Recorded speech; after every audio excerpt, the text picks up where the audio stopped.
اول غرزة هطلع بيها كأنها سلسلة ارتفاع، فهطلع منها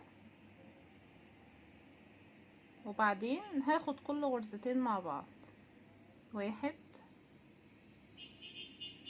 كده، اتنين التانيين،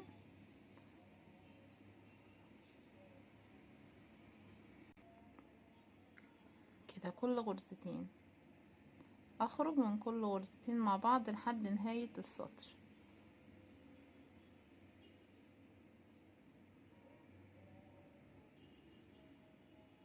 كده تمام اهو، ده الشكل معايا. عشان ابدأ السطر اللي بعد كده هدخل هفوت دي اول غرزة، هدخل هنا كده تمام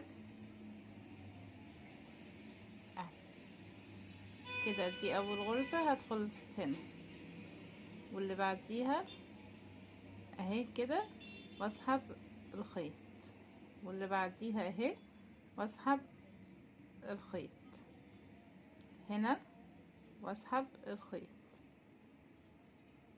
هي هتبقى واضحة قدامك لما تيجي تشتغلي.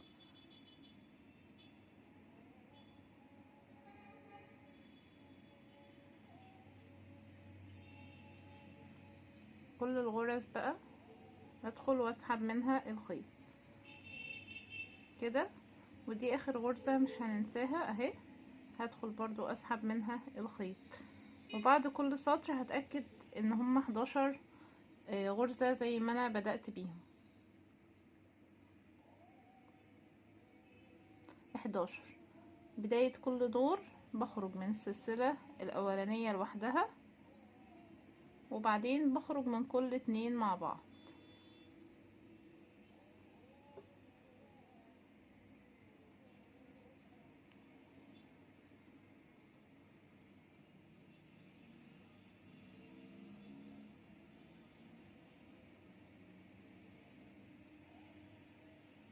ودي اخر اتنين اهو.